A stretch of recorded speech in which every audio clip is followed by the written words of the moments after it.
Welcome to Doing Time with Joe. I'm your host, Joe Baker.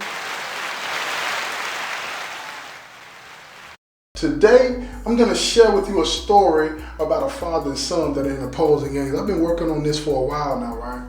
I did times with the Pops a few decades ago in another prison.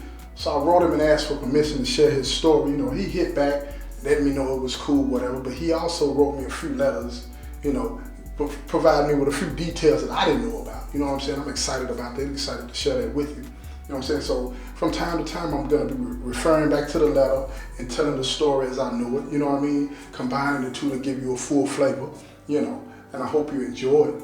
But as always, don't get it twisted. I'm not trying to glorify crime. I'm just giving you how it is, because I think this story is important because I think people need to be aware and understand that, most of the time we're looking at the back end when people are committing the crimes, when they're full-fledged all the way into the lifestyle. I want to go back and see how that person became the person that he is today. You feel what I'm saying? So through this story, I hope to reveal to you the insidious gang life, and how it is, even when it involves a father and son, it can be treacherous, right? And so today's story is titled Rivals. The story you are about to hear is true. The names, locations, and affiliations have been changed to protect the actual participants. Any similarities to other events is purely coincidental. And he started his letter off like this, right? Dear Joe, I'm a gangster. You know this. My parents were gangsters. I grew up in a violent environment. When I was 15, my parents were killed in a shootout with a rival gang. Going to the police, cooperating with the police for any reason wasn't an option for me. I was taught to retaliate. That was my normal. So before your listeners judge me and look at me in a negative way, I want them to listen to my story and hear what my reality was like, so they can see and understand how I became the person that I am. My name is Chris, and this is my story. There's gotta be some way to stop this vicious cycle. Death to all my rivals, death to all my rivals. Success to my affiliates and all my idols. But death to all my rivals, death to all my rivals. There's gotta be some way to stop this vicious cycle. Death to all my rivals, death to all my rivals. Success to my affiliates and all my idols. But death to all my rivals, death to all my rivals. One of ours, we kill one of yours. It's a vicious cycle. Money and drugs up in the mix just keeps the interest heightened. It's on sight, so when I catch you, clash of the titans. If I can't shoot you, I'ma fight you, knuckle up and knife you. Cause in my hood, yo, it's all about survival. Watching my opposition through the crosshairs of a rifle. Dark light, it wasn't enough cracks to let the light through. Welcome to Doing Time with Joe, a show about the rivals. Joe, my parents joined the gang when they were 16. 1 year later, my mom was pregnant with me. I was born September the 2nd, 1974. By the time I was 3 years old, I knew how to throw up gang signs. My first day in kindergarten, I noticed that the teachers treated the kids of the gang members differently. They let us do whatever we wanted to do. They were afraid to correct our behavior. That, to me, laid the foundation. It let me know that people treated people in gangs differently. As a kid, I didn't know it was a negative treatment. I thought we were special. We can do whatever we wanted to do. I didn't understand that. And our parents, they didn't hide the fact that they were gang members. In fact, they frowned it. That was my norm. That's what I saw every day. You feel me? When I was in school, my mother and father sold drugs. As far as I could tell, we had it pretty good. We lived in a modest-sized house in the middle of the hood. Mostly everybody in the neighborhood was gangsters. You feel what I'm saying? As a kid, I didn't realize how run down the neighborhood was. Seeing cars up and down the street all day, all night, people looking for drugs and prostitutes and whatever else was going on. That was my normal. That was a common thing for me to see. It was shaping me. I didn't understand that. None of us did. We didn't understand what was going on. None of us did. That was our normal, right? When I was 8, I saw my father shoot a man in the head because he owed him money. When my father saw me watching him, he just looked at me and told me to go back in the house. That night, I had nightmares about that man being shot in the head. I never looked at my father the same after that day. Never. It wasn't like I was afraid of him, I guess. It was just I got the sense that he was dangerous. You know what I mean? The way he acted, it was like the whole ordeal, it confused me. This wasn't the man that I saw in the house. You feel what I'm saying? He was calm about the whole ordeal. So from that day on, I started to keep my distance. I didn't understand what was going on, so moms tried to explain to me, to say the things to me that pops couldn't say or wouldn't say, that he loved me. Moms did all of that. She knew how to make me feel safe. It wasn't him anymore. You feel what I'm saying? Because I saw this thing that he did and there was no explanation, but it molded me. It started to shape the way I saw the world. I didn't understand that at the time. You know, on the weekends, my parents, they threw a lot of parties. People from all over the neighborhood would come over. Mostly gangsters, but you know, a few people, they wasn't gangsters. You know, they were peons. That's what we call somebody that's not a part of the business, right? You know, the men, they shot dice, dominoes, all that there, and the women, they played spades and stuff like that, right? But there was these gangsters, man. There was these dudes that were dressed out all black and blue, and they were all up and down the street. They were making sure, they were like running the traffic, making sure that nobody hurt us, nobody got close to us. It was weird, but it was real. It was my normal. But one weekend, man, it was this car that they didn't recognize. It turned onto the street. All of a sudden, all the adults, the men, the women, everybody started shooting at the car.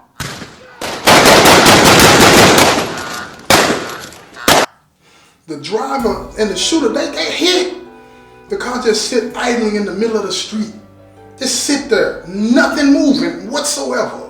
Then the gangsters, you see them, they approaching the car. They being real careful about it. They open the door and pull the two dudes out of the car. Man, you could see gunshots all over them. Their bodies was full of bullets. You feel what I'm saying? They both look dead to me. So my pops and another gangster, they went up there, drug them down the street.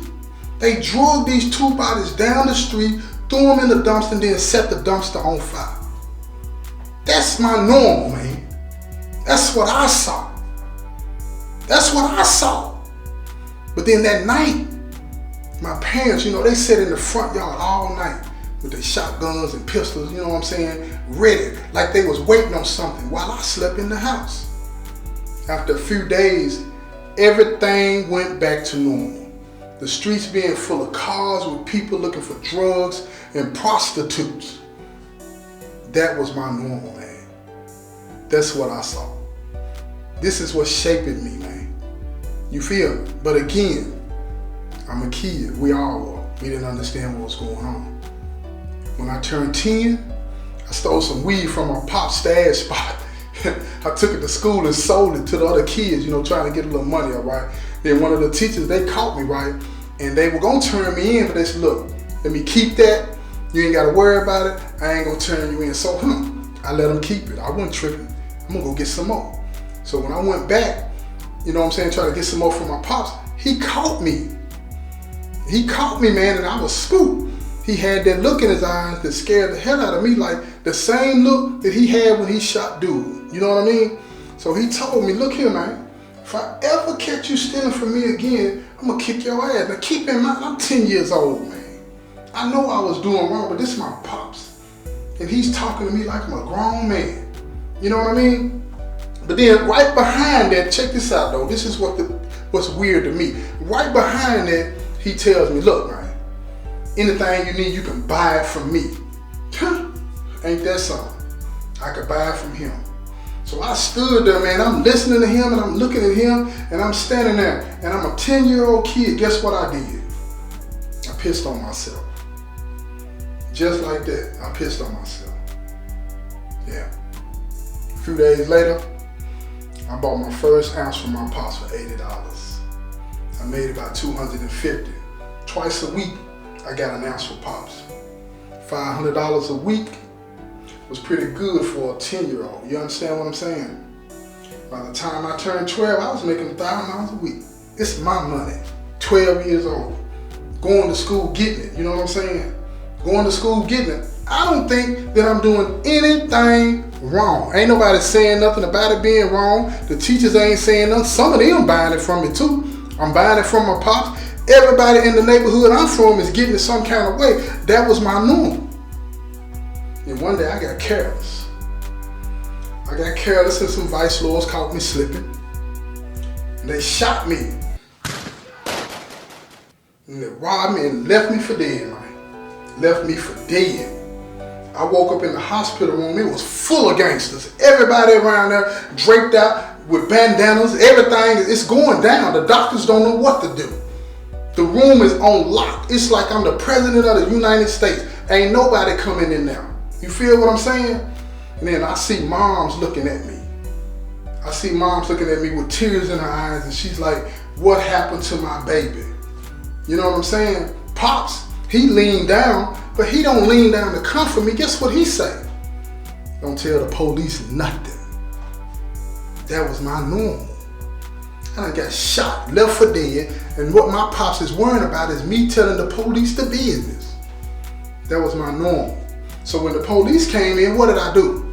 What did I do? You know what I did. I told them I ain't seen nothing. I don't know who did it. Whatever it is, all my answers were no, man. Pops looked at me and said, you did good. He congratulated me. He congratulated me for lying to the police. So that, to me, even though at the time I didn't know what that was reinforced. That was positive reinforcement. He's reinforcing the negative behavior that I'm showing. He's telling me this is okay. That was my norm, man. Then the doctor came in, he told me that my lungs had collapsed and the bullet came that close to hitting my spine. That close to hitting my spine. I'd have been in a wheelchair. And what he's worrying about is me talking to the police. So I did what he said. I told him nothing, man. After a month in the hospital, they sent me home, man.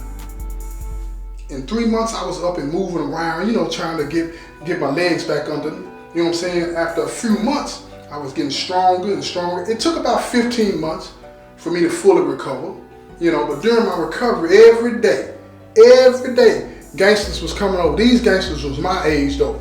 Young dudes, you know what I'm saying? 12, 13, 14, 15. They was coming over to make sure I had whatever I needed. They went to the store for me. Anything that I needed done, they took care of it for me. Before I got shot, they weren't even hanging around me like that.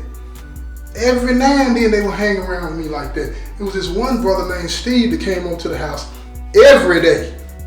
He told me we family. And we had to stick together. They ain't never talked to me like that before I got shot.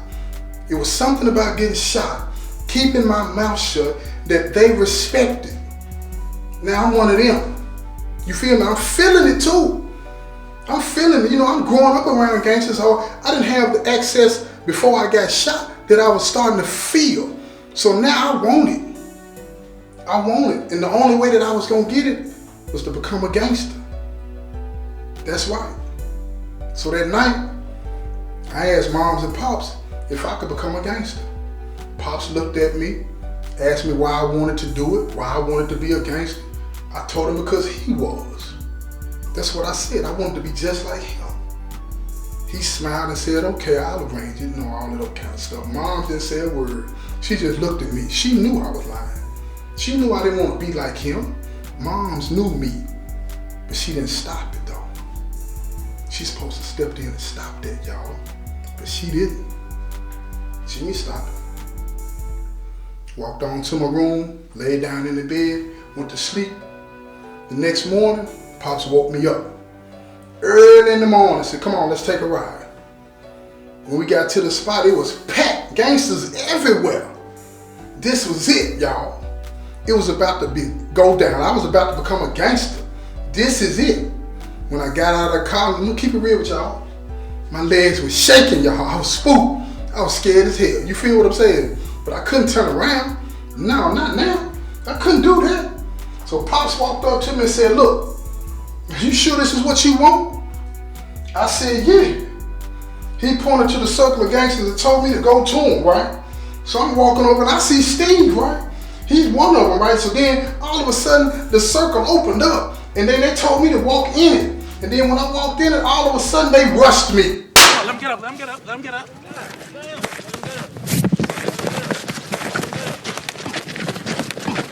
Fight back, nigga! Fight back, nigga! Fight back! Fight back! When they finished, man, I thought it was over with, right? When they finished beating me, I thought it was over with. I couldn't take no more. You know what I'm saying? They told me to get up. And as I struggled to get up, right, because I was having a hard time, they put hands on me, they did their thing, you know what I'm saying? I'm bleeding a little bit. Everything on me hurting, right? I felt somebody behind me help me get up. I looked over my shoulder, because I'm spooked at this point. It was Pops. He helped me get up. He whispered in my ear, said, man, it's almost over. I didn't know what they had left in store for me, but I knew I couldn't take another beating. But this is what I want to point out about that. Because if you paid attention to what I just told you in relation to that beating, they beating me. These is brothers of mine beating me, potential brothers anyway, people that say they love me, they beating me, they calling me nigga, they doing everything they can, but this is what I learned later on in life. Think about this, what I'm finna say, y'all. If there was a white man doing that to me, beating me like that, talking about get up nigga, it'll be rioting in the street. But ain't nobody riding about that when somebody's getting put on in a game. Why not? That was my normal. That's what I'm trying to explain to you. Something's wrong here. Something's wrong here. But I stood there for what, I don't know, it seemed like forever, man. I stood there waiting to see what was gonna happen. I'm expecting them to rush me. I'm expecting some of that, right? But then Steve stepped in front of me. He tell me to repeat after him. And he hit me with these words, right? And it was the oath. It was the oath that you take when you become a gangster. So I'm repeating everything he said. And just a few seconds ago, these dudes just beat the brakes off of me. But as I was saying those words, I started to feel like I belonged to something. I'm somebody. That was my normal. And when I finished saying all the words that he wanted me to say, guess what he did, y'all? This somebody that just beat me. He hugged me. And when he hugged me, his right hand is on my back. And he wrote that G in my back. Just wrote that G in my back, y'all. And then bam, he popped me like that, right? Guess what he tell me, y'all? Guess what he tell me?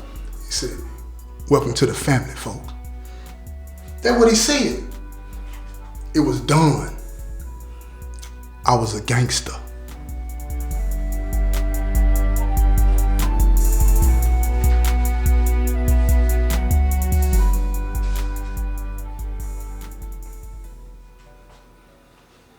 Look here, I want to thank y'all for listening and tuning into this show.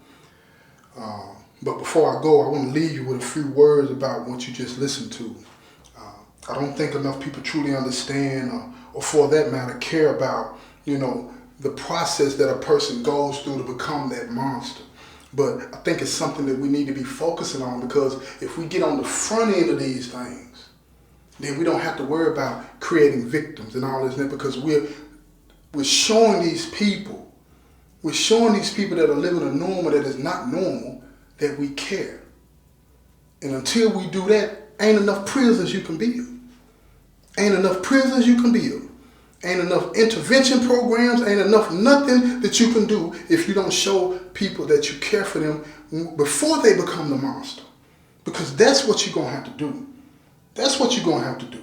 And if you do that, then I think that you can start to realize a reality that includes everybody living in a safe environment. We all deserve to live in a safe environment, grow up in a peaceful way to where we care about each other, not looking at us and turning us against each other so that we hate each other. We even hate what we look like. We hate the skin that we in.